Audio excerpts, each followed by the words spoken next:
Hola, cappuccino, cappuccinette, j'espère que vous allez bien. On se retrouve aujourd'hui pour une nouvelle vidéo, une nouvelle story time. Horreur! Yeah. Cappuccino, cappuccinette, j'espère que vous allez bien.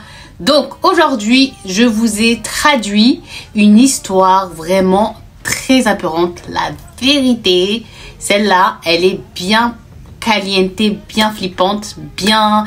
Wouh! Il faut avoir vraiment le courage d'aller jusqu'au bout de cette histoire. Donc cette story time va encore nous montrer vraiment, malgré toutes les vidéos que je vous ai déjà faites et traduites, eh bien que le monde paranormal, sorcellerie, etc.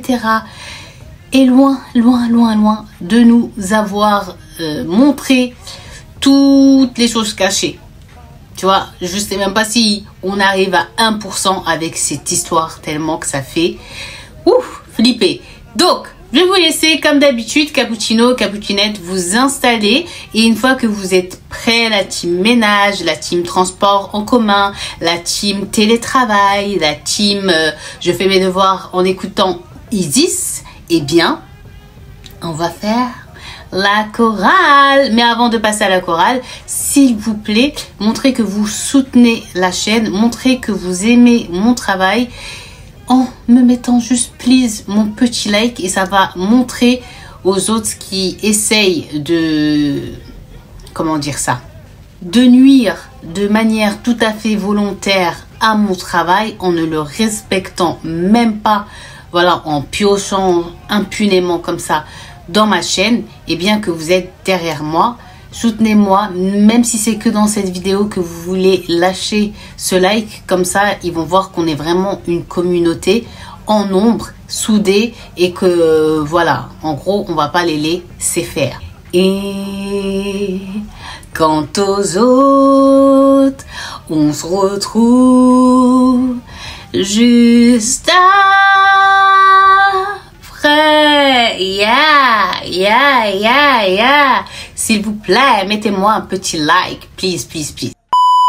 J'espère que vous êtes bien installés. Donc cappuccino, cappuccinette, pour cette nouvelle story time horreur, je vous emmène où? Eh bien, je vous emmène avec moi, Inch'Allah, au Yémen. Et véritablement, toutes les histoires que j'ai faites au Yémen, je pense que c'est celle-ci qui sort du lot, car l'intensité de terreur, de paranormal dans celle-ci est juste folle.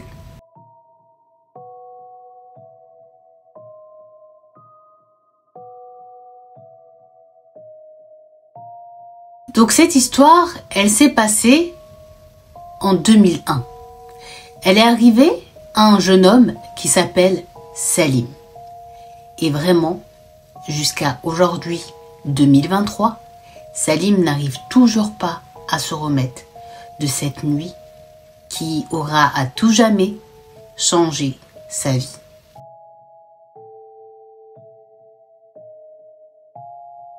Donc, quand Salim il était âgé d'une vingtaine d'années, il est entré et s'est engagé dans l'armée. Il était dans une mintaka, c'est-à-dire une commune qui s'appelle Aden. Donc, dès qu'il est rentré là-bas, il s'est constitué plusieurs amis, et ils ont lié vraiment des vrais liens d'amitié. Mais il va vraiment se lier d'amitié avec un jeune homme qui s'appelle Walid. Walid et lui, ils vont, à force de discuter, se rendre compte qu'ils sont de la même commune de Rima, Muhafadat Rima. Et donc, ils sont vraiment assez proches. Mais s'ils n'étaient pas rentrés à l'armée, ils ne se seraient jamais connus. Donc, il y a une belle et véritable amitié qui va naître entre les deux. Et cette amitié, il la décrit, Salim, celui qui nous raconte, comme une relation de frères. Ça y est, ils sont vraiment amis pour la vie. Donc, Salim, il nous dit qu'avant un Eid, donc la fête de l'Aïd, ils leur ont donné une permission de 2 mois de vacances. Parce qu'ils avaient trop bien travaillé. Et tout ça, c'était aussi une récompense. 2 mois, ils étaient super contents. Donc Walid, le copain de Salim, il leur annonce une nouvelle à lui et aux autres garçons soldats qui sont avec eux dans la caserne comme quoi il allait se marier. Et donc il les a invités, mais il insiste vraiment auprès de Salim pour être là le jour J. Parce qu'il sait qu'il habite pas trop loin de lui. Il faut juste voilà, qu'il traverse 2 montagnes et quelques collines et il y est arrivé. Et donc Salim, il va lui dire, mais bien sûr, je viens, je vais danser, je vais fêter, je vais te belk, genre je vais te féliciter. Et Inch'Allah, t'inquiète pas, tu peux compter sur ma présence, Inch'Allah. Donc Salim, il tient quand même à nous expliquer, eh bien, qu'entre son village à lui et le village de Walid, il y a quand même un wadi, c'est-à-dire comme une espèce de clairière, de rivière, quelques montagnes, quelques forêts, mais ils ont l'habitude au Yémen, vous savez, ils vivent comme ça, ils ont l'habitude et c'est pas, ça leur fait pas peur de marcher des heures et des heures. Non, ils sont habitués à ça. Et c'est ce que moi-même j'ai découvert au Rwanda. C'est le pays qu'on appelle des 1000 collines. Et j'ai vraiment vu 1000 collines. Donc vraiment, les gens ils sont habitués. Et là-bas, ça marche beaucoup. Bon, là, Salim, il retourne auprès de sa mère et de sa grand-mère. Le papa était décédé, Allah yarhamou, paix à son âme. Il passe quelques jours avec eux et arrive le jour J, le jour du mariage qui se tenait un jeudi. Donc Salim, il va aller parler avec sa mère et lui dire comme quoi qu'il allait se rendre au village untel car il a son meilleur ami qui se marie et qui veut vraiment faire acte de présence. Donc sa mère, elle lui dit, vas-y, profite et toi avec ton copain, il faut que tu sois auprès de lui, mais par contre, s'il te plaît, essaye de pas trop tarder, puisque tu sais que c'est quand même une trotte, et j'ai peur s'il y a les loups, s'il y a des choses, les serres, j'ai pas envie de m'inquiéter, donc essaye de pas trop tarder, Inch'Allah. Donc malgré qu'il était quand même assez tôt, il y va exprès. Pourquoi il y va exprès? C'est parce que Walid, il l'invite au repas des proches avant que tous les autres invités viennent. Il a vraiment insisté pour que Salim y soit présent. Donc c'est pour ça qu'il est quand même assez tôt lorsqu'il va commencer à se rendre chez Walid.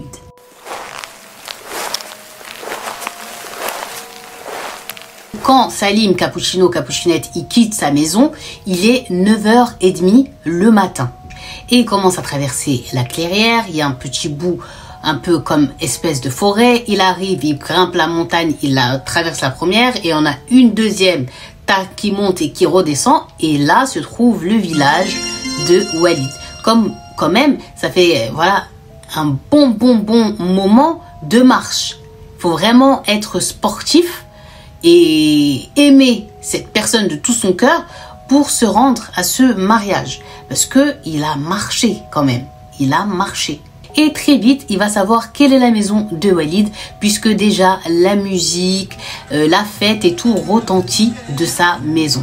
Donc Walid, il est super content de voir Salim, malgré qu'il est un peu fatigué par tous ses efforts, il est quand même présent. Donc directement, vous savez, ils sont très accueillants au Yémen. C'est des gens qui ont le cœur sur la main, véritablement. Et donc ils l'ont accueilli, mais d'une façon, il dit Salim qu'il n'oubliera jamais. Il était d'ailleurs même mal à l'aise parce qu'il était l'objet de toutes les attentions. Donc il a mangé avec eux, ensuite a démarré le mariage et ils ont dîné de nouveau, ils ont dansé, il était content. Et là, on est aux alentours maintenant, dites-vous, de minuit. Sa'a 12.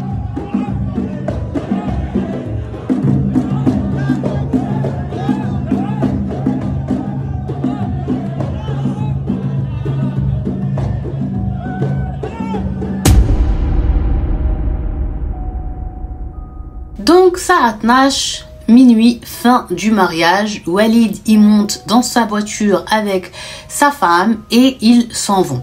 Donc là, une fois que Walid est parti, Salim, qui disait durant des heures avant à Walid, je m'en vais, Walid disait non, s'il te plaît, reste jusqu'à la fin.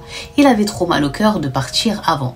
Donc là, une fois que son ami est parti, et dites-vous qu'il appuie Walid au moment de dire au revoir à Salim, tu restes dormir ici jusqu'à demain matin, Inch'Allah, tu rentres. Salim, pour pas inquiéter Walid, il lui a dit oui, mais lui, il voulait pas rester. Il voulait rentrer auprès de sa mère et de sa grand-mère parce qu'il les avait pas prévenus. Walid, il avait wassi, c'est-à-dire il avait averti son père de pas laisser surtout Salim rentrer tout seul comme ça le soir avec les loups et tout, on sait jamais. Donc quand Salim, il va aller voir le père de Walid pour lui dire « Ya Am, mon oncle, je m'en vais, merci pour votre accueil et tout ça », bah bien sûr, dans un premier temps, le père de Walid, il va tout faire pour retenir Salim. Non, ne t'en vas pas, t'es malade, il est trop tard, en plus les animaux sauvages, on sait jamais, non, non, t'es comme mon fils, voilà, la maison elle est assez grande, tu peux dormir, Inch'Allah, et demain tu pars dès que le jour, Inch'Allah, s'est levé. Mais là, je peux pas te laisser partir. Donc, Cappuccino, Cappuccinette, très gentiment, Salim, il va faire comprendre au papa de Walid que malheureusement, il aurait bien aimé, mais il ne peut pas rester puisqu'il a dit à sa mère et sa grand-mère, eh bien, qu'il allait revenir et s'il ne le voit pas revenir, eh bien, ils allaient s'inquiéter. Et à l'époque, la maman de Walid, comme c'est vraiment des villages, on va dire, du Yémen reculé, ils n'ont pas trop les trucs de technologie. Quand Walid, il veut parler à sa mère, ils vont à la boutique du village et c'est qu'à telle heure, eh bien, soit c'est elle qui va l'appeler, soit c'est Salim qui appellera sa maman. Donc là, si elle ne le voit pas revenir, la maman va très fortement être inquiète. Donc une fois que le papa, il a compris ça, de la part de Salim, il va plus insister, mais il va lui donner une lampe torche en lui disant qu'il fait vraiment attention et ce qu'il est vraiment sûr qu'il ne veut pas rester et que Salim va lui dire « Je suis sûr, Yaham, je suis sûr, mon oncle, je dois vraiment partir. Ne t'inquiète pas, de toute façon, j'ai mon arme avec moi. Si jamais il y a un loup, il y a des loups qui veulent m'attaquer, j'ai de quoi me défendre. » Parce que le père, quand même, de Walid, il lui dit « Tu sais, la montagne, la forêt, les trucs comme ça peut être vraiment dangereux. T'es sûr? On ne pourra pas dire qu'il n'a pas insisté auprès de Salim pour pas qu'il parte. » Et quand il a vu qu'il était sûr, il lui donne donc la lampe torche, il lui fait une invocation. À son tour, Salim les remercie pour leur gentillesse, pour leur accueil. Il refélicite le mariage de leur enfant et le voilà qui tawakkal ala Allah. Il place sa confiance en Dieu, il dit Bismillah et il s'en va. Le problème, c'est qu'il n'y a personne qui est de son village qui aurait pu l'accompagner, lui tenir compagnie. Il s'en va vraiment comme ça tout seul. Le père, quand même, de Walid, il le voit s'éloigner, mais il est tout de même pas rassuré. Il a l'âge de son fils. Lui-même, ça l'inquiéterait de savoir son fils partir pour des heures comme ça de marche.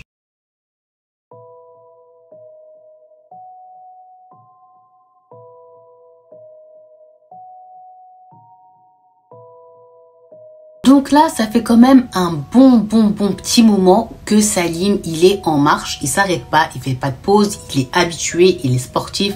C'est une grande partie de son travail d'abord pour surveiller les frontières et tout, de marcher.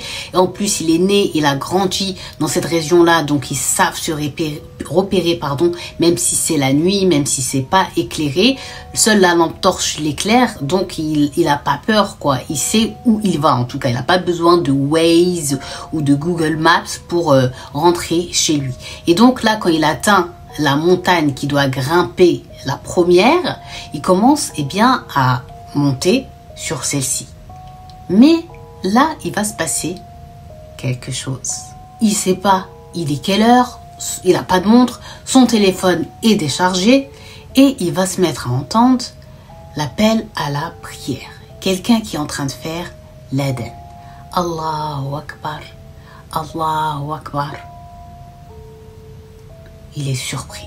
Il se dit, waouh, on est déjà le Fajr. L'aube là, le soleil va bientôt se lever. Ouh, quand même, j'ai pas mal tardé. Donc là, Salim, pour lui, c'est le son d'une personne qui est dans une mosquée. Donc il a commencé à chercher du regard où cette mosquée pourrait être. Il regarde à gauche, il regarde à droite, et à un moment donné, il va voir une mosquée. Il va voir cette mosquée qui est quand même pas mal loin de lui, mais il peut très vite la rejoindre.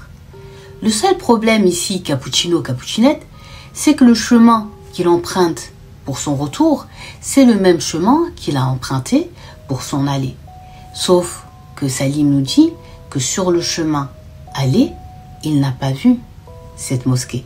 Il ne savait même pas qu'une mosquée était nichée à cet endroit. Vous comprenez? Donc là, dans la tête à Salim, c'est simple. Il est aux alentours, sans doute, de 4 heures du matin. C'est la prière de l'aube, Salat al-Fajr.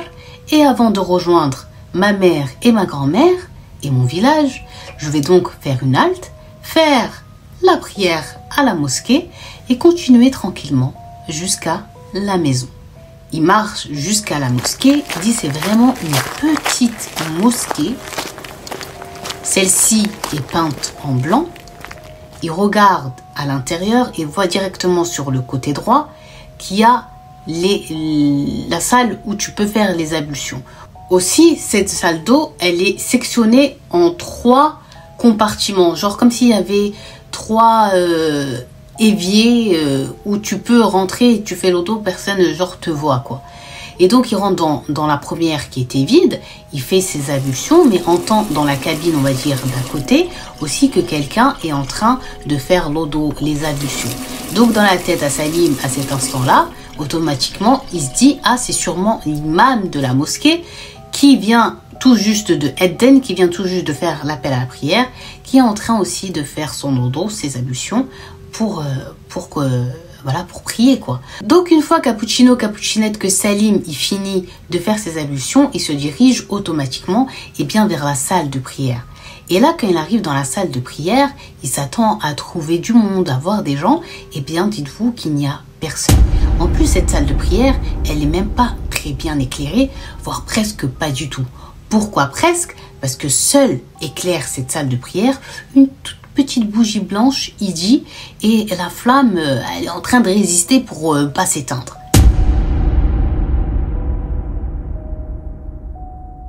Donc là, Salim, quand il voit qu'il y a encore personne dans la mosquée, il a dit à faire la salat sunna, c'est-à-dire la salat de la première prière qu'on fait quand on arrive un peu en avance à la mosquée, tu vois.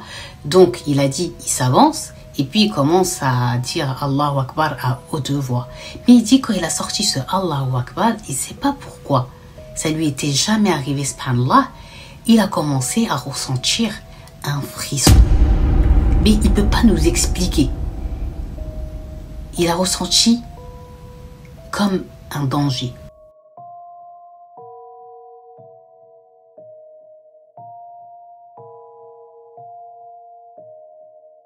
Et quand même, Salim, il va se lancer dans la prière et va commencer, par la sourate par laquelle on commence quand on prie, sourate al-Fatiha.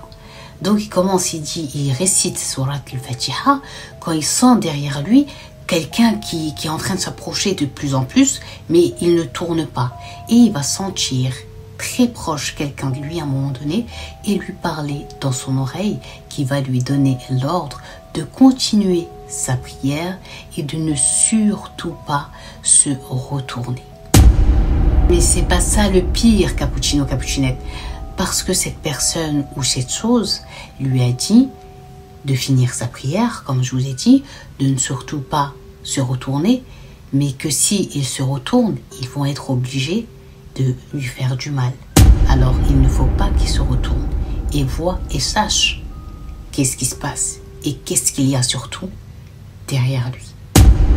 Donc, comme il était au début de la sourate Fatiha, quand cette voix, cette personne, cette chose, on ne sait pas encore, est venu lui donner ces ordres-là que je vous ai énoncés, il a dit qu'il a senti que son cœur allait s'arrêter, qu'il allait tomber, qu'il allait mourir.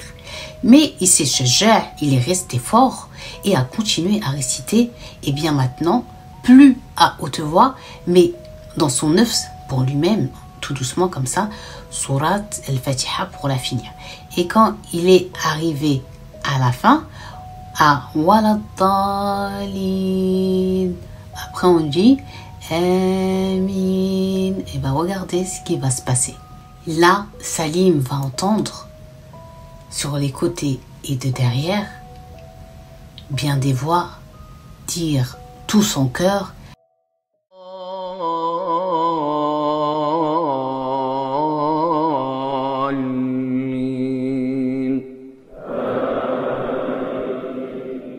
Amin. Donc là, il a dit, waouh, alhamdoulilah, il a respiré. Là, il se dit, oh, les gens des villages alentours, ils sont venus faire la prière. Oh, je suis plus tout seul.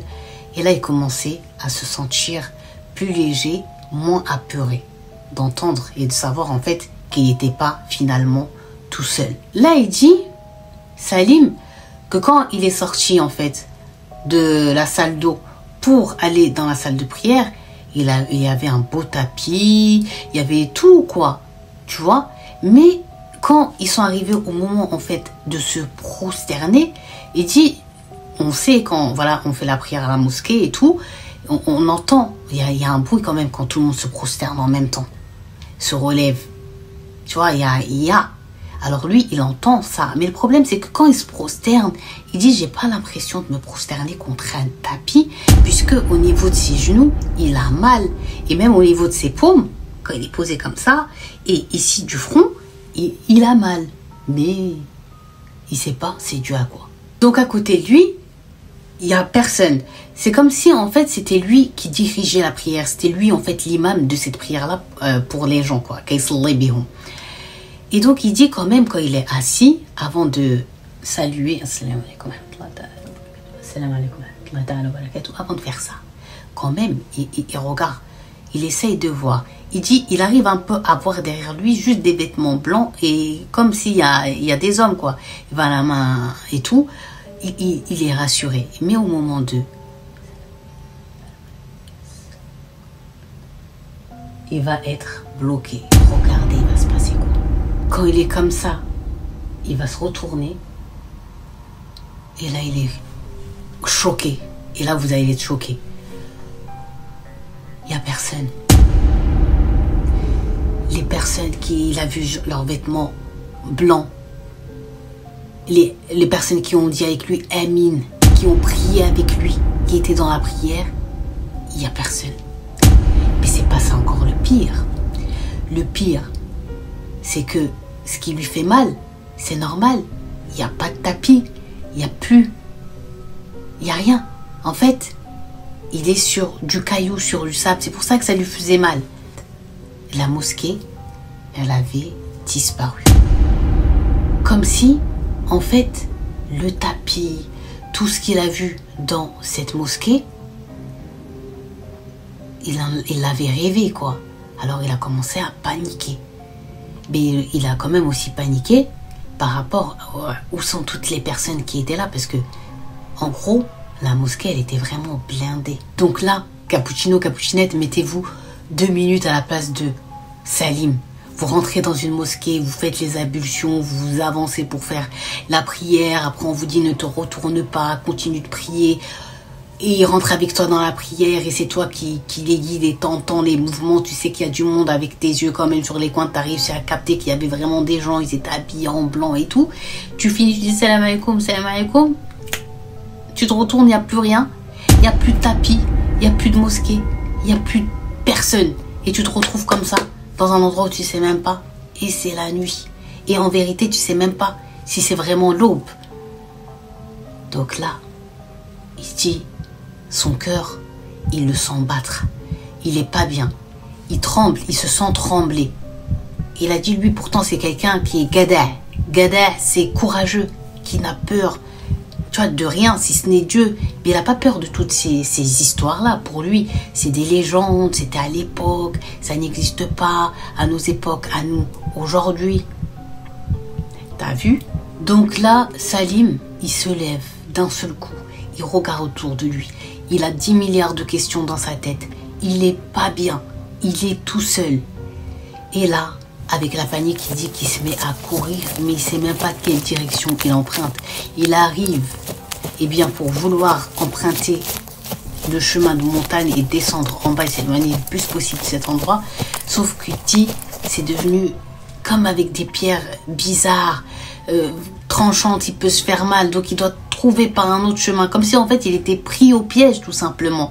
Et donc il a dit, il a commencé bien à courir, et il sait même pas où il va, il a la lampe torche qui va dans tous les sens, Cappuccino, Cappuccinette, il est pas bien, et en même temps il dit quoi, il crie, il dit Ya Rab, Ya Allah, aide-moi Dieu, ne me laisse pas, parce qu'il dit, il sait très bien qu'en vérité, ceux qui ont prié avec lui, et maintenant vous-même vous savez, c'est pas des bachars, c'est pas des humains, mais peut-être, alhamdoulilah, pour lui, en fait, c'était des bons djinns, quoi, qui lui ont pas fait du mal et qui vont pas lui faire du mal. Genre des musulmans, des musulmans, qui craignent Dieu et qui vont pas lui faire du mal. Mais quand même, bon ou mauvais, quoi qu'il, t'as peur. C'est humain, c'est nous, c'est notre faiblesse. Donc, imaginez-vous, il les a entendus, il les a vus, il a prié avec eux. Ah. Non. Ça doit vraiment faire peur. Tu rentres dans un endroit, t'as vu les murs, t'as vu la peinture, t'as bu de l'eau, t'as fait tes ablutions, t'as prié, t'as vu un beau tapis, et tu finis ta prière et tu vois que c'est juste le ciel, le tapis, le beau est parti. Là, les murs sont partis et les gens surtout. Comment ne pas avoir une crise cardiaque? C'est impossible. Tu peux être vraiment Jason Statham, genre en matière de ouais, moi, tata, j'ai peur de rien, Stallone, Rambo, nanani, nanana. Non. Tout ça, l'inexplicable fait toujours peur. Et quand tu te retrouves face à ça, franchement, ça doit être traumatisant. Un espèce de Norat Gaga, mais en un autre level. Donc il a dit, il est là, miskin, il court, il pleure, il demande à Dieu de l'aider, et à un moment donné, il va voir des gens genre qui marchent comme à la queue leu, c'est que des hommes. Ils ont un truc comme ça sur la tête, tu vois, et ils ont des lampes torches, du feu, quoi, pour s'éclairer, parce que c'était encore la nuit. Et il se dit, ouais, ça doit être des gens des villages d'à côté qui doivent aller au champ ou quelque part, ils vont l'aider. Alors il court, et plus il s'approche, plus il voit à chaque fois ces personnes, on dirait il va jamais les atteindre. Et quand il arrive au lieu, il voit que en fait, il n'y a personne. Il regarde partout, il n'y a plus la lumière des torches que ces personnes portaient, et surtout il n'y a plus les personnes.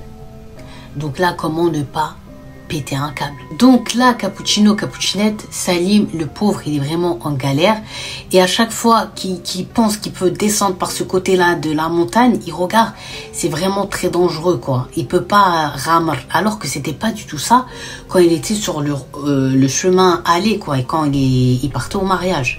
Donc il cherche, le pauvre, partout une solution. Entre lui-même, il dit, il n'arrête pas de réciter du Coran et de demander à Dieu de l'aider à surmonter cette épreuve et tout, parce qu'il est vraiment dans la peur. Il n'arrête pas aussi de réciter des protections, parce que il sait que là, tout ce qu'il voit, tout ce qu'il a vu et tout ce qu'il risque encore de voir malheureusement est loin d'être fini. Donc là, il recourt, il court, il pleure, il veut trouver une solution, le pauvre, et à un moment donné, il va commencer à entendre. Comme ça, alors, je fais trop mal le yanché, c'est une dinguerie, mais je peux pas mettre ça. Il commence à entendre des grognements de chiens apeurants, et donc le pauvre, il tremble, il a la main qui tremble, mais il met vraiment cette lampe torche pour voir d'où ce son sort et où est le chien, et il va le voir, et il dit c'est un chien, il peut même pas nous décrire. Il peut juste nous dire sa couleur. Sa couleur était de couleur noire, mais un noir bizarre. Il a vu des chiens, ils en ont à la caserne. Ils sont noirs, mais c'est pas cette teinte-là. Les yeux étaient rouges. Et avec ce grand chien-là, il y avait un qui était plus petit. Ils étaient deux. Et ils étaient vraiment très menaçants. Et ils commencent vraiment à montrer, tu vois, leurs canines, leurs dents. Et à faire des grognements vraiment impressionnants. Je vous rappelle que c'est la nuit calme. Donc ces grognements, ça fait écho, ça fait peur, c'est la montagne. Et il s'approche, on va dire tout doucement. On dirait comme si là, il va attaquer Salim. Donc là, il dit, malgré qu'il tremble, tu vois, il met sa main dans sa poche et sort, eh bien, le pistolet qu'il avait ramené avec lui et il fait pam, un coup en l'air. Et là, les 2 chiens qui étaient devant lui ont disparu. Mais où? Il sait même pas. Et comment? Ça s'est barré, genre il dit paf, comme un brouillard. Donc là encore, il panique parce qu'il sait que c'était sûrement un djinn, un démon, qui a pris la forme d'un chien. Donc il dit, il repart sur ses pas. Et là, il court Cappuccino, Cappuccinette encore. Il arrive comme au milieu de la montagne. Mais le pauvre, il dit, il n'est pas du tout serein, il n'est pas à l'aise. Il fait que se tourner à gauche, à droite, devant, regarder derrière lui. Il tremble, mais heureusement, il a cette lampe torche. Et il dit, à un moment donné, il commence à entendre une voix. Et cette voix, elle lui est très familière. Puisque tout simplement, il se met à entendre la voix, dites-vous, de sa grand-mère. Donc, la grand-mère de Salim, qui est donc la maman de sa maman, s'appelle Nour. Et lui, il lui dit Mama Nour. Donc, il dit, c'est la voix de Mama Nour qui est en train de m'appeler. Et donc, là, il est un peu rassuré d'entendre une voix familière dans ce cauchemar-là. Et donc, qu'est-ce qu'il va faire Salim? Il va commencer à répondre, vu que Mama Nour était en train de lui dire « Salim, Salim ». En plus, c'est une femme quand même d'un certain âge. Donc, faire cet effort de venir chercher son petit-fils et tout ça, qu'elle c'est courageux et tout, c'est vraiment qu'ils sont inquiets, tu vois. Donc, elle crie Mama Nour. « Salim, ouenek, t'es où Salim? Réponds Salim ». Donc, il va commencer à répondre à son tour. Donc là, Salim, il va répondre à sa grand-mère « Mama Nour, ouenek, Mama Nour, ouenek. Tu es où, Mama Nour? Tu es où, Mama Nour ?» Et Mama Nour, Cappuccino, Cappuccinette, elle va lui répondre « Khalfek », genre derrière toi. Alors lui, il va se retourner et c'est vrai, elle est là. Elle est là-bas.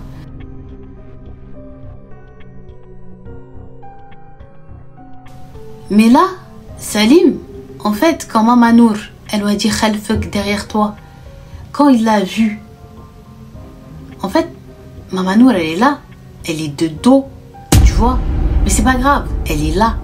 Alors, il commence à avancer vers elle. Donc là, Salim, il dit, il court pour rejoindre au plus vite sa grand-mère afin d'être dans ses bras et de la prendre et qu'elle le rassure et qu'il sent une présence familière et que tout ce cauchemar, il s'enlève. Donc il court et il dit, là, il est proche de l'attraper et alhamdoulilah, ça y est, c'est fini, que sa grand-mère va se retourner.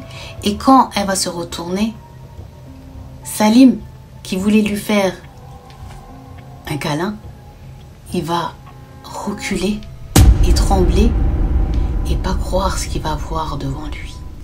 Donc là, Cappuccino, Cappuccinette, celle que Salim a pris pour sa grand-mère, va se révéler être en vérité, eh bien, une shaitana, a'oudou billahi minash shaitanir rajim, une démone. Et cette démone, il dit qui peut pas la décrire tellement qu'elle était effrayante. Il a failli mourir à sa vue. Elle faisait peur. Et il va encore avoir plus peur puisque celle-ci va se mettre à crier en face de son visage. À crier, à faire des cris. Il dit qu'ils retentissent avec écho dans toute la montagne. Il dit déjà lui, il est à 2 doigts que son cœur s'arrête. Mais cette scène-là, il ne l'oublie pas. Ça l'a traumatisé.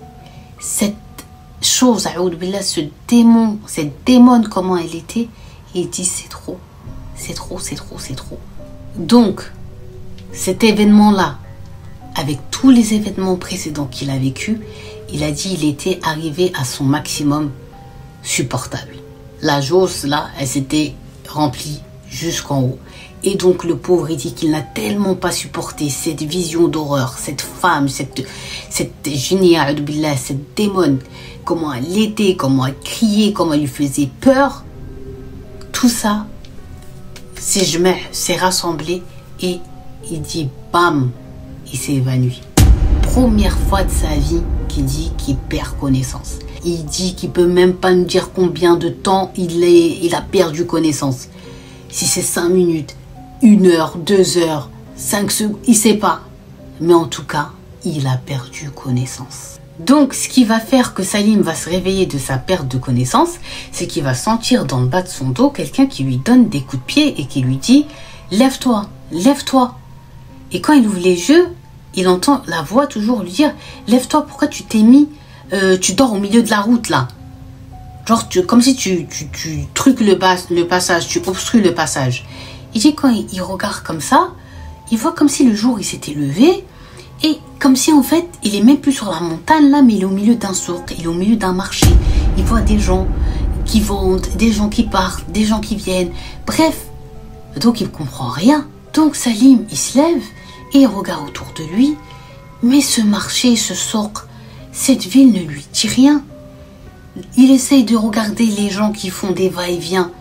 Il les reconnaît pas, il les a jamais vus de sa vie.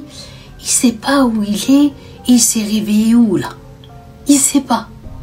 Il est vraiment perdu. Et là, il voit un monsieur au loin qui est en train de venir. Et donc, il va l'alpaguer et lui dire « Samahli, samahli, genre excuse-moi, excuse-moi ». Et en fait, il veut juste entendre, tu vois, le parler de ces gens. Peut-être que ils ont leur propre dialecte et ça se trouve ils parlent la même langue, ils vont pouvoir les aider. Alors quand je dis dialecte, c'est comme nous au Maroc, hein, par exemple ceux qui parlent en berbère et ceux qui parlent en rif, tu vois. Ils voulaient savoir s'ils parlaient le même lahja, le même dialecte. Donc la personne va lui dire oui, naam. Il lui dit en gros où on est. Mais le problème c'est que Salim, plus il s'approche vers le monsieur pour commencer à parler avec lui, puis en fait il va reculer puisqu'il voit que le monsieur, son visage, billah, vous avez compris, n'est en vérité pas un visage humain. Et donc quand la chose sait et comprend que Salim a compris sa véritable identité, cette chose va se mettre à son tour à rigoler et rigoler comme si elle se délectait bien de la peur de Salim, de le voir comme ça perdu dans le mal. Et Salim il dit, il essaye de retrouver Nafes parce qu'il comprend qu'il est en fait au milieu que de Hadoubillah, que de Shaitan, que de Junoun, que de démons. Donc Salim il dit très vite, quand il a compris où il était, il a commencé à crier, à courir et à paniquer, mais il va se passer un truc qui dit inexplicable, d'un coup, d'un seul, comme si tout a disparu et il se retrouve à l'endroit même où il avait perdu connaissance. Donc allez comprendre ça, on devient fou. C'est quoi cette terrible nuit qui est en train de lui arriver? Je pense que ce mariage, c'est un des mariages qui va le plus regretter en vérité d'avoir assisté. Donc il a dit, le pauvre, il se relève, il regarde à gauche, à droite, si cette démon qui lui a fait si peur, elle n'était pas là, et elle était effectivement pas là, mais il dit ce qui lui faisait mal au cœur, c'est qu'au loin, il voit son village avec les lumières, les villages d'à côté, mais qu'ils sont loin, même s'il hurle de toutes ses forces, ils vont pas l'entendre. Donc Miskin, il faut vraiment qu'il trouve une solution pour sortir de ce cauchemar et vraiment être auprès de sa famille au plus vite. Donc là le pauvre il se lève de nouveau et il court, mais il dit son corps ça y est, il est là où il est fâché, son corps le porte plus, le pauvre. Il dit il n'a pas le choix, il faut qu'il tienne alors que il sent qu'il va tomber tellement il a plus de force. Au niveau de son mental il est tellement touché, au niveau de son physique pareil, mais il se met, il dit des claques, paf paf pour se réveiller et il dit, il continue de dire Billah, de réciter le Coran, qui connaît les protections, mais il sait pas en fait il va où. Mais il dit à force de courir, en fait il va se rendre compte qu'il y a quelqu'un plus bas de là où il est, qui est en train de lui faire de la lumière, genre comme ça. Et dans sa tête, Salim il se dit, il m'a entendu. Et le monsieur ou la personne ou qui tient la lampe torche, elle lui fait ça comme genre pour le guider, pour que Salim il aille jusqu'à chez lui. Et il est rassuré parce qu'il se dit c'est peut-être un fermier du coin ou quelque chose, le pauvre, il va m'aider. Donc là, Cappuccinette, il se met de plus belle à courir. Il est tellement pressé en fait d'arriver chez lui que ses pieds, bam, ils se sont croisés, il est tombé, il s'est écorché, il a des blessures partout, bref, il s'est cogné en même temps ici, donc il a du sang, catastrophe. Mais il dit à un moment donné, derrière lui, il entend comme le bruit de chaînes qu'on traîne par terre. Quelqu'un qui vient derrière lui avec des chaînes. Donc il dit, what the fait, genre je me tourne et je regarde et je vois comme une femme qui est habillée en abaya noir. Et le bruit des chaînes vient de cette dame. Et comme si elle traîne derrière elle quelque chose. C'est chaînes quoi. Et donc Cappuccino, Cappuccinette, eh bien Salim, il va tourner pour voir c'est qui. Et il met donc la lampe torche sur cette femme. Et là, c'est la même Shaitana qui lui a fait peur, qui lui a crié au visage quand il s'est évanoui, c'est elle. Mais déjà son visage, il n'était pas souriant comme quand elle lui a fait peur. Non, elle était en mode colère. Colère peut-être de ne pas l'avoir attrapée. Et là, on dirait qu'elle est déterminée à l'attraper. Et elle s'approche dangereusement. Elle s'approche de manière très déterminée vers Salim. Elle est en train de venir dangereusement vers lui. Mais lui dit à cet instant-là, sa bouche, sa langue s'est liée. Il tremble, il bouge pas, il sait pas quoi faire le pauvre. Il n'arrive même pas à réciter, il dit, pour se protéger. Tellement il a peur et tellement que ce qu'il voit, ça le choque. Donc, Salim, il nous dit, dans nos régions, cette catégorie de jinn, billah, est très connue. Ils appellent ça Sayyada, billah. En gros, ça veut dire que c'est des jeunes qui veulent juste attraper. Parce que Sayyad, c'est un peu comme la pêche, tu vois. C'est attraper, c'est attraper. Et c'est, on va dire, c'est des jeunes attrapeurs. Pas les attrapeurs de Harry Potter, tu vois, mais à un autre level, Donc, c'est connu dans ces régions-là pour que ce genre, cette catégorie de démons est très répandue là-bas. C'est quoi en fait leur stratégie à ce genre de démons? C'est qu'en fait, ils ont la capacité de pouvoir se transformer en une personne proche de toi, genre en ta mère, en ton mari, en ton frère, en ton enfant, en quelque chose. Mais aussi l'autre erreur, on va dire, et comment ils arrivent à piéger malheureusement beaucoup de personnes ce genre de démon, c'est, je sais pas, ça a dû vous arriver. Des fois, vous n'avez pas l'impression quand vous êtes dehors ou bien quand vous êtes chez vous et tout, que par exemple, tu t'entends ta mère qui t'appelle. Tu dis oui. Alors quand ça, et ta mère elle te répond pas. Et toi tu te lèves parce que des fois c'est des stratégies aussi parce qu'ils veulent te faire venir comme ça, tu vois. Mais quand tu te lèves et tu vas à côté de ta mère et tu dis tu m'as appelé, elle te dit non. Et là l'erreur elle est là. Parce qu'il faut pas répondre, il faut pas dire oui. Parce que quand tu leur dis oui, c'est comme si en fait tu leur donnais l'aval et le consentement de t'approcher quoi. C'est très flippant. Et même Salim, donc maintenant, une fois que ces idées elles étaient en place et qu'il sait il est face à quoi, il sait lui-même et le dit lui-même, là où j'ai fauté, c'est que j'ai dit oui. Parce que en vérité, c'est juste impossible que ma mère et ma grand-mère, avec les âges qu'elles ont, qu'elles puissent grimper une montagne pareille. J'aurais dû réfléchir, mais la peur et la panique de l'épisode précédent de la mosquée, tu rentres quelque part et tu retrouves que cet endroit n'existe même pas. C'est ça en fait le pauvre qui l'a laissé pas être à ce moment-là concentré. Mais en plus de ça, dernière information que je peux vous apporter sur ce genre de démon-là, que vous et moi on en soit préservés, Inch'Allah, c'est que quand ils arrivent à posséder la personne qu'elles veulent posséder, elles rentrent dans leur corps et malheureusement, il n'y a que deux manières de quitter le corps de ces personnes qu'elles possèdent. C'est genre de shaitan là, c'est quoi? C'est soit en fait elles vont te posséder et elles te possèdent jusqu'à en fait ta mort, jusqu'à que tu meurs, ou elles te tuent, tu vois, ou bien elles te possèdent, mais après quand elle va sortir de ton corps, en fait tu seras fou. C'est les deux seules façons. Donc là, Salim, quand il sait que c'est ça et que voilà, c'est ça son but, elle veut l'attraper, en fait elle veut le finir, il se met à courir. Le problème, c'est qu'il entend derrière elle, que elle aussi, elle court. Quand il entend que elle aussi, elle court, c'est pas des bruits de pas comme lui, tu vois. Alors, il entend des sabots.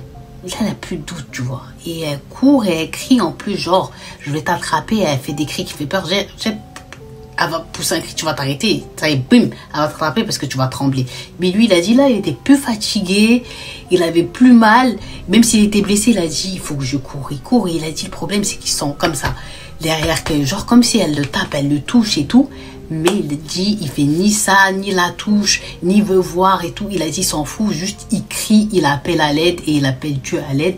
Et elle est comme ça derrière lui. Bam, bam, bam. Cauchemar.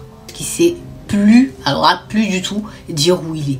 Il sait juste qu'il est sur une montagne, au milieu de celle-ci, et qu'il essaye d'échapper à tout prix à une démone qui, véritablement, veut soit le posséder pour le tuer, soit le posséder pour le rendre fou.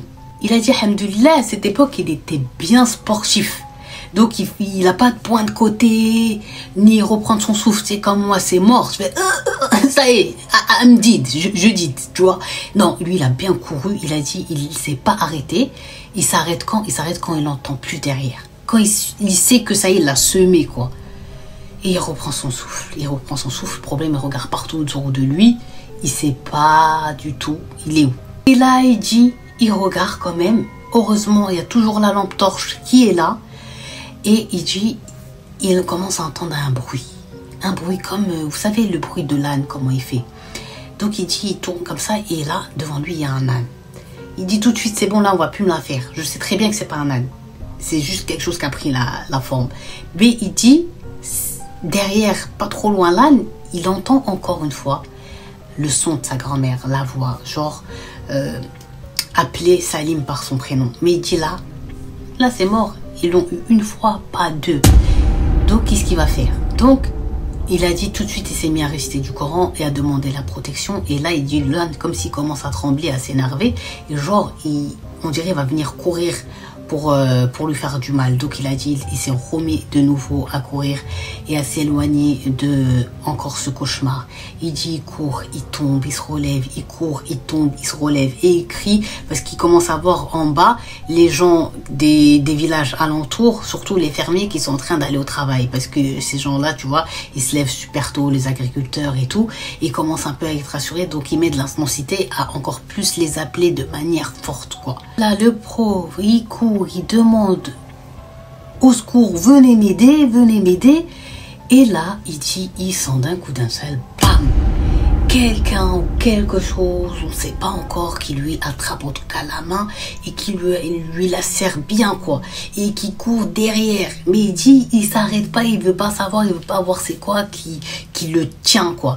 Et là, il entend une voix d'un homme qui lui dit, là, genre, n'aie pas peur, et il entend, bam, la personne, là, le monsieur qui met un coup en l'air. Et quand il se retourne pour voir qui l'a aidé, il jure que ça avait disparu. Et là, il est en panique parce qu'il sait que c'était un jeune là qui l'avait tenu, quoi, tu vois. Puisque derrière, c'était reparti de plus belle, et bien les bruits de sabots de cette démon qui veut absolument l'attraper. Et il se rappelle de quelque chose. Il se rappelle que les plus anciens, ils disent que quand ils se retrouvent dans des situations comme ça, en danger, l'odeur de poudre, les démons, ils en ont peur. Alors, je ne sais pas si c'est vrai, si c'est faux, mais en tout cas, dans son cas à lui, il l'a vérifié, puisque les 2 fois où il a fait ça, où il y a eu des coups de feu dans cette histoire, les trucs bizarres se sont arrêtés. Donc là, comme il avait quand même encore un peu peur, il dit pour être sûr, il a sorti son arme et il a donné 2 coups par terre. Et puis l'odeur, genre en gros, ils disent l'odeur de poule ou je sais pas quoi, ça s'est diffusé, tu vois. Et donc il a dit, là, il se sentait qu'il n'y avait plus rien autour de lui. Donc là, il dit qu'il commence à descendre vers le monsieur en fait qui lui faisait comme ça avec la lampe torche. Le monsieur, voilà, qui a la ferme. Et donc là, il a dit, il descend, il arrive. Il s'approche du monsieur qui va l'aider là, monsieur de la ferme, et il a dit, il entend une femme pleurer. Mais son pleur était très triste. Et donc il dit, il veut savoir ça vient d'où, il met la lampe torche et il voit une femme assise comme ça contre un arbre, mais de dos, et qui pleure. Et il dit, bah ça lui a fait mal au cœur, Et il voulait lui dire en gros, je fais en gros, qu'est-ce qu'il y a? Pourquoi tu pleures? Qu'est-ce qu'il y a? Mais il a eu peur de le dire parce qu'il sait au fond de lui que c'est cette démon qui va absolument l'attraper. Et surtout, ce qui va encore plus le dissuader à parler encore avec elle et à être pris au piège, c'est le monsieur de la ferme qui va lui crier fort: ne t'approche pas, ne lui parle surtout pas. Viens ici mon fils, descends, descends, éloigne-toi, récite, récite. T'es bientôt proche, c'est bientôt fini ce cauchemar. Donc là, il se remet à courir, il est bientôt enfin arrivé au bout de cette montagne-là. Donc là, Cappuccino, Cappuccinette, il dit, quand il était en bas, l'état physique et mental dans lequel il était, c'est pas descriptible, mais physique partout. Ses habits sont déchirés, il a de la terre partout, du sable, des feuilles, il est écorché, il y a du sang. Bref, il est vraiment salement amoché. Et il commence à marcher vers le monsieur. Et là, il voit que le monsieur, il avait sa lampe torche. Et sur son bras, comme ça, il a un fusil. Mais Salim, il dit, avec tout ce qu'il a vu sur cette montagne, des personnes qui, en fait, se révèlent juste être sous l'apparence, il avait peur de s'approcher, du vieux fermier. Parce qu'il était à un âge avancé, ce monsieur. Et le monsieur, il a compris très vite que Salim, il est traumatisé, et ce qui est tout à fait compréhensible. Donc Salim, il va lui dire, j'arrive pas à avancer plus, d'abord, est-ce que vous êtes vraiment un être humain, ou vous êtes et tout. Alors, le monsieur lui a dit, non, je suis comme toi. Mais même Salim, il dit, il n'était pas rassuré. Et donc, le monsieur, il prend son fusil et il fait 2 coups. Tac, tac. Et il est là, genre, tu vois, ça n'a pas disparu comme Salim quand il avait tiré. Il lui dit, tu vois, comme toi. Là, Cappuccino, Cappuccinette, Salim, il va commencer à marcher. Là, Cappuccino, Cappuccinette, il nous dit Salim que quand il était proche du monsieur, le monsieur lui a dit, remercie fort Dieu, car tu es encore en vie et tu as encore toute ta tête. Et cette shaitan, a'oudou billah, on la connaît très bien ici. Et elle adore sortir, surtout aux personnes inconnues, tard le soir comme ça, pour leur faire du mal. Donc là, le monsieur, il l'a pris par sa main et il l'a ramené à sa ferme. Il a dit, il l'a assis, il lui a donné de l'eau, il lui a donné des dattes et il a commencé à parler avec lui. Une fois qu'il a senti, voilà, que Salim, il était calme, rassuré et en sécurité. Et il a commencé à lui dire, raconte-moi ce qui t'est arrivé. Donc il lui a tout raconté, l'histoire que je vous ai dite. Et là, le vieux monsieur va lui dire, les premiers djinns que tu as vus, alors ceux de la mosquée, sont des bons djinns, sont des bons démons, tu vois. Ils font pas de mal. Par contre, tout ce qui s'est passé après, tout ce que tu as croisé, c'était que des mauvais. Il lui dit, celle qui t'a poursuivi durant toute cette nuit, dis-moi juste une chose, qu'elle t'a pas touché, qu'elle t'a pas pris dans ses bras ou qu'elle t'a pas embrassé.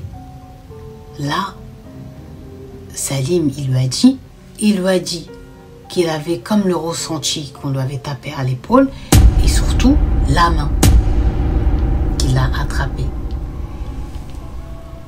Il pensait juste que ça l'avait aidé comme ça. Il pensait pas que ça l'avait touché.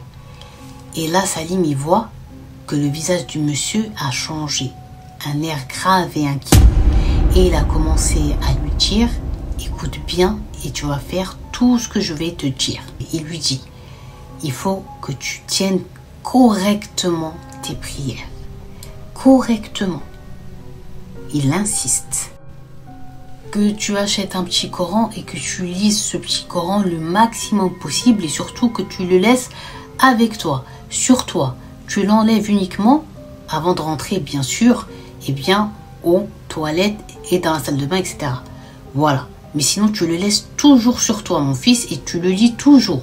Troisième chose importante, au niveau de tes rêves, mon fils, elle va essayer de passer par là pour t'avoir et t'attraper. Comment? En venant, une femme d'une beauté que tu n'auras jamais vue. et elle va parler d'une voix mielleuse et tout, mais juste chaque qu'elle genre en croit, elle se sera transformée en ça pour ta voix. Alors ne tombe pas dans son piège. Ne tombe pas dans son piège à aller vers elle, à la toucher, à parler. Ne t'en approche surtout pas. Ils arrivent à avoir malheureusement beaucoup de cette manière. Quand tu te réveilles de ces cauchemars-là, en vérité, qui ne sont pas des rêves, fais l'Aden, l'appel à la prière et récite du Coran, tu vas voir, tu vas peut-être la voir partir même devant tes yeux, éveillée. Et je préfère te dire, mon fils, tu vas la revoir. C'est ça qui est grave, c'est que tu vas la revoir et qu'elle va sûrement prendre soit l'apparence de ta mère, d'une cousine, de ta grand-mère. Ne tombe pas dans le piège. Et quand tu la vois, c'est facile. Juste le Aden et les récitations et elle partira. Quatrième et dernière recommandation de ce vieux monsieur pour Salim, il lui a dit d'acheter un chien et de le laisser dans la cour. Pourquoi?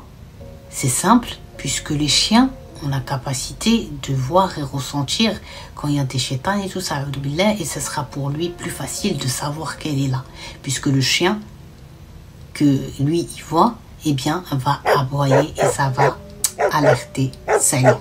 Donc une fois que le vieux monsieur il a fini de lui donner tous ces conseils là, il l'a raccompagné jusqu'à son village. Quand ils sont arrivés au village de Salim, il a trouvé sa maman, la grand-mère et tout qui était en train de pleurer. Quand la mère elle a vu son fils dans quel état il était, ses habits tout déchirés, remplis de boue, tout écorché, du sang et tout, elle lui a dit qu'est-ce qui lui était arrivé et Salim va lui raconter toute cette nuit d'horreur. Et en même temps qu'il lui raconte, le pauvre, et c'est compréhensible, il pleure. Donc Salim, il nous dit que sa maman, c'était une très grande pratiquante.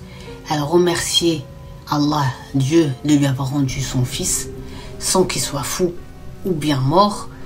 Il dit, cette chétane, elle est très connue, c'est Sriyada. Donc il était choqué que sa mère connaisse le nom.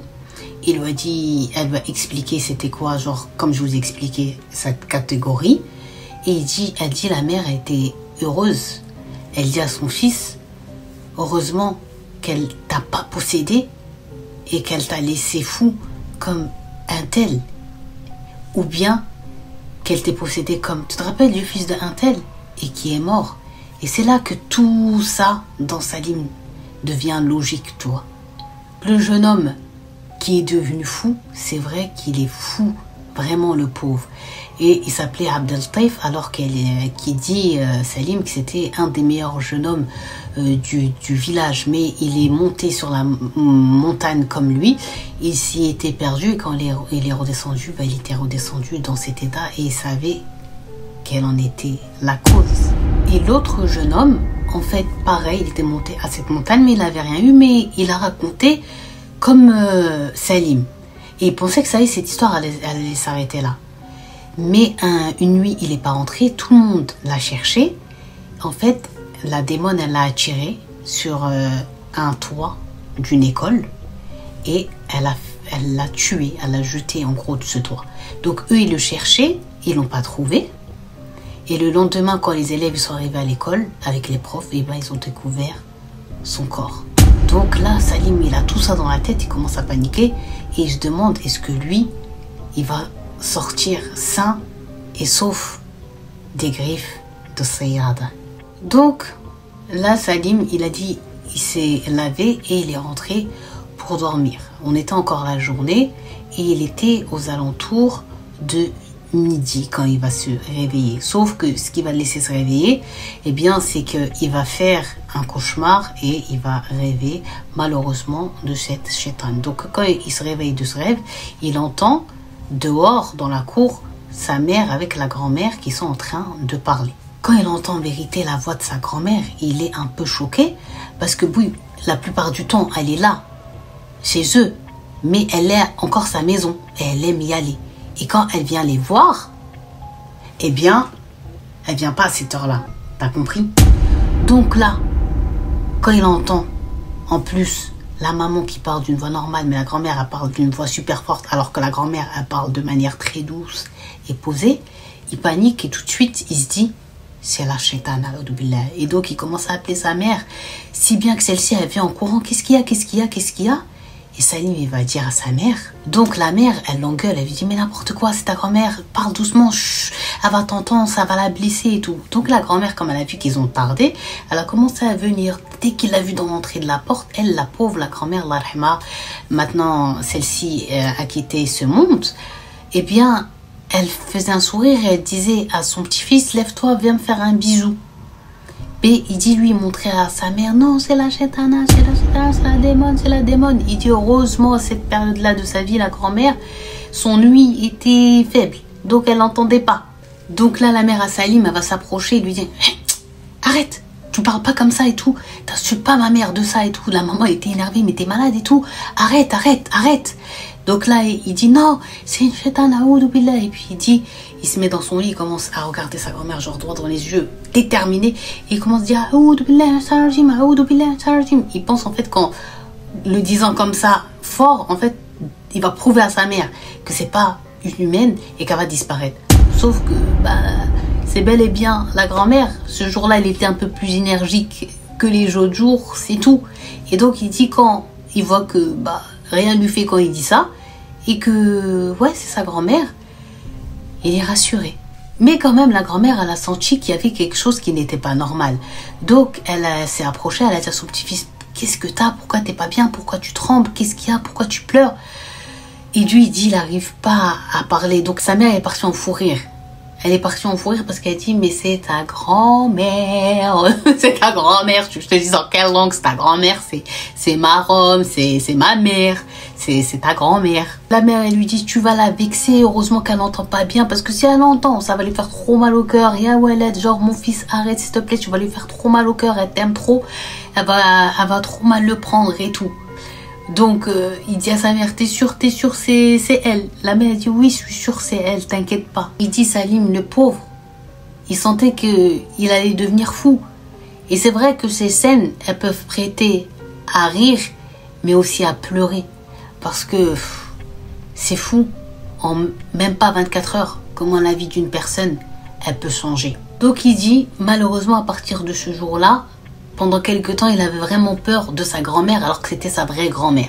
Mais comme cette démon, elle avait pris l'apparence de la grand-mère de Maamanour pour lui faire croire en gros que c'était elle, eh ben, il est traumatisé de ça. Il est traumatisé et donc il a dit, malheureusement, il avait vraiment peur de sa vraie et véritable grand-mère. Il dit que le deuxième jour, là, la deuxième nuit qu'il va passer chez lui après le cauchemar de la montagne, il nous dit qu'il est rentré dans sa chambre pour dormir. C'était le soir. Il a laissé la porte de sa chambre ouverte. Il s'est mis dans son lit. Mais il dit, subhanallah, il se sentait oppressé à l'intérieur de sa chambre. Il sentait comme quelque chose d'inexplicable, une présence, un mauvais pressentiment. En tout cas, c'était un sentiment de crainte et de peur. Mais ce sentiment, il va devenir de plus en plus présent. Il dit, imaginez, quand vous êtes dans votre chambre, des fois, vous avez la sensation, même si vous savez que vous êtes tout seul, eh bien que vous n'êtes pas à l'aise.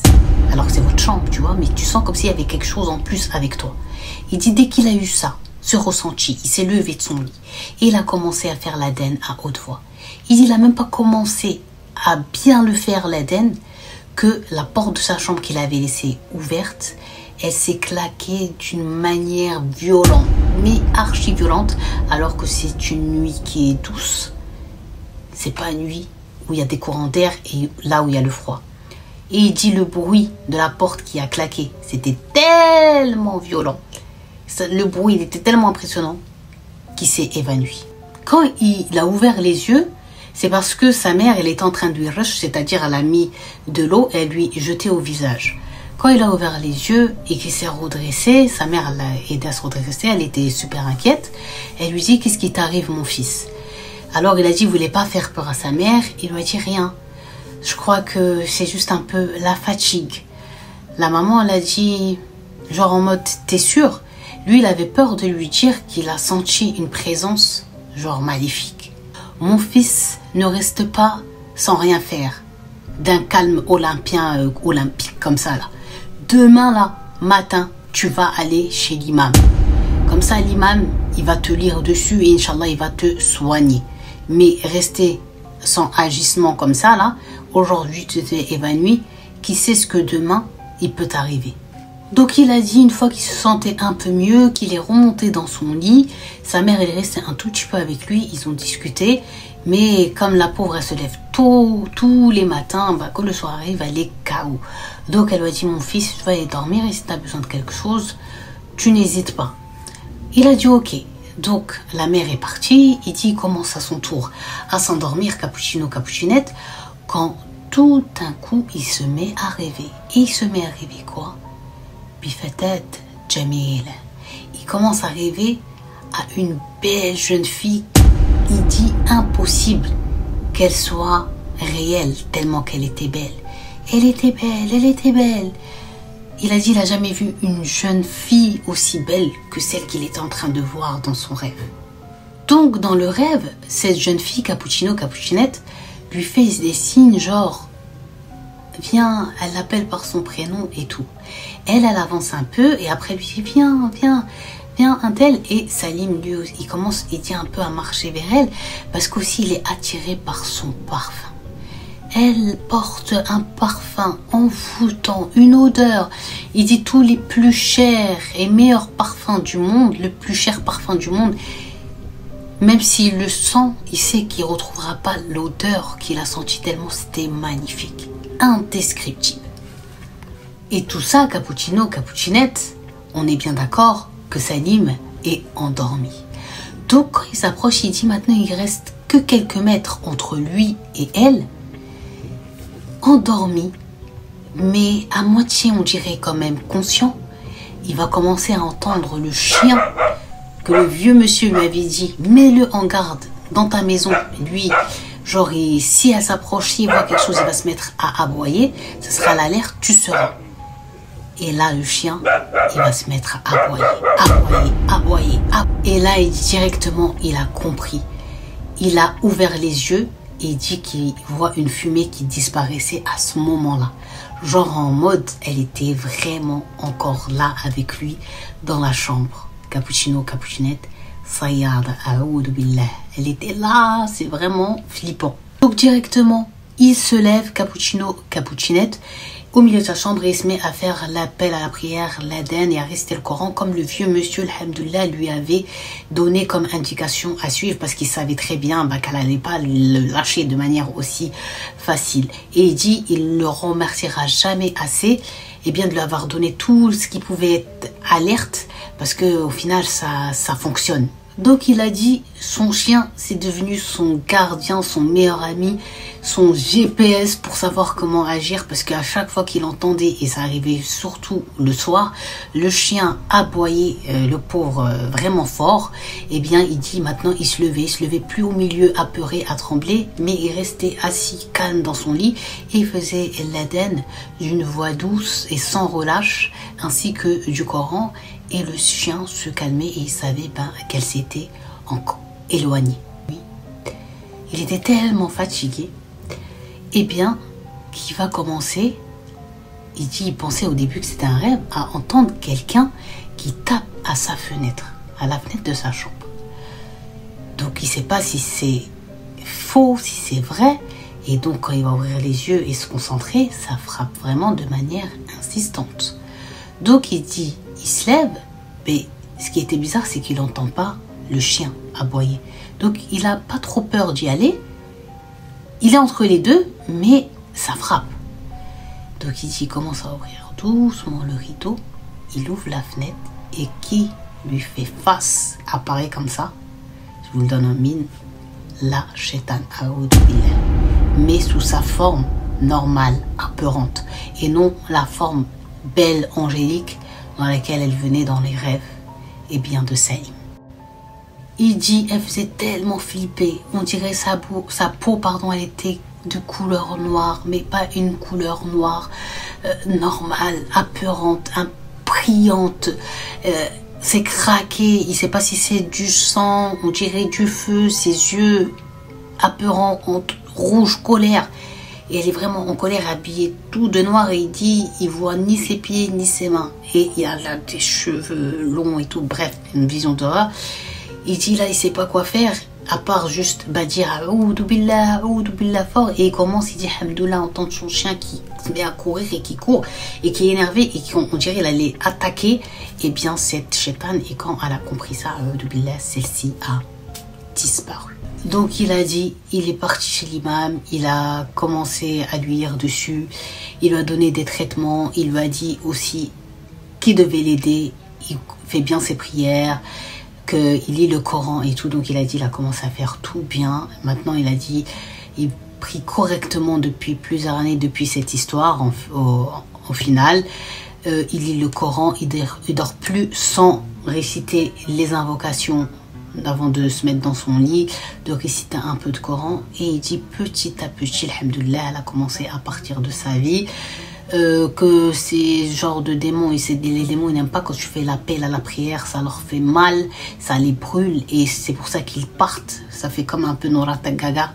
Dès qu'il y a eu l'appel à la prière, vous avez vu, tout s'est éteint, et quand ça s'est allumé, ils étaient plus là parce qu'ils n'aiment pas. Et donc il a dit, c'est ça aussi, ça l'a beaucoup sauvé. Il a dit, il ne sait pas combien d'appels à la prière il a fait, mais il les fait. Maintenant ça devient automatique, et c'est une aussi très bonne protection. Donc Salim, il dit qu'il aura quand même mis un peu plus d'1 an à se débarrasser de cette shaitan, a'oudou billah, une bonne fois pour toutes, et qu'il a mis aussi un peu plus d'1 an, eh bien, à ne plus avoir peur de sa grand-mère. Il dit, la seule chose en fait qui lui fait du bien, c'est que sa grand-mère, elle est partie sans jamais connaître en fait le fin mot de cette histoire.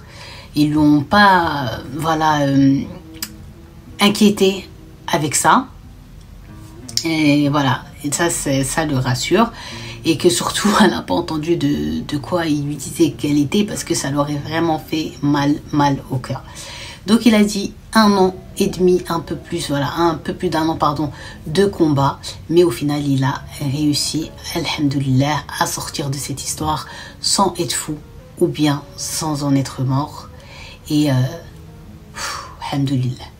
Donc, en 2010, malheureusement, Mama Nour, la grand-mère, elle est décédée. Et comme je vous ai dit, sans jamais connaître cette histoire. Et aujourd'hui, alhamdoulilah, il a réussi à avoir une vie, on va dire, normale. C'est juste maintenant, il dit, elle l'a plus revu ni rien, mais c'est juste, voilà, les traumatismes, parce qu'il a encore les images, les sons, la terreur, tout ça qui en lui, et le fait de raconter, d'extérioriser ce qu'il a vu et vécu, ça lui fait du bien. Et si ça peut faire des espèces de petits rappels et des espèces de petites attentions et tout ça, eh bien, c'est que bénéfique. J'ai fini cette vidéo et Cappuccino, j'espère que vous allez kiffer cette histoire. Quand je vous ai dit que celle-ci vous ferait peur, eh bien, c'était pas des sornettes, c'était pas des blagounettes. Cette histoire a fait vraiment peur, et ça fait longtemps que, voilà, je voulais une histoire d'un endroit, et l'endroit est disparu. Genre un peu petit rappel de Nora Tagaga. En tous les cas, Cappucchinette, alhamdoulilah ala salam Salim, alhamdoulilah pour Salim. Il a dû vraiment paniquer cette nuit-là. Il l'oubliera, comme il dit, jamais. Et puis voilà, ça doit être fou. Même quand il essaye d'expliquer ou de vouloir peut-être décrire au mieux pour qu'on s'imagine cette chose qu'on ne veut pas s'imaginer, eh bien il préfère même pas, dites-vous, tellement que ça fait flipper, tellement que ça fait peur, Et vraiment, il a eu de la chance, parce que quand on sait qu'elle en a rendu pas mal fous, les pauvres, qui étaient complètement normaux, qu'elle en a fait tuer, elle en a tué beaucoup, il a vraiment eu de la chance. Allah était avec lui, Dieu était avec lui, c'est sûr, c'est waouh. Mais après aussi, bon, c'était drôle et sans être drôle, mais l'épisode de la grand-mère, franchement, vraiment, ça met un peu de légèreté dans l'histoire. La pauvre, pendant un an, elle ne veut pas comprendre pourquoi son petit-fils était en panique d'elle. Et puis, comme ça allait lui faire mal au cœur, en plus, ils ne m'ont pas expliqué. Donc, le pauvre, les pauvres tous, en fait, dans cette histoire. Aïe, aïe, aïe. Mais voilà. Alhamdoulilah, ala salamtoum. Ouf. Écrivez en commentaire une nuit véritablement inoubliable. En tous les cas, j'ai été heureuse et contente de vous faire cette grande et terrifiante vidéo. N'oubliez pas de me mettre mon petit like, de vous abonner et de partager cette vidéo. De ne pas spoil toujours et encore dans les commentaires, s'il vous plaît. Et voilà, je vous dis à très très vite. On se retrouve pour des histoires encore plus flippantes et vraies. Et d'ici là, portez-vous bien. Ciao!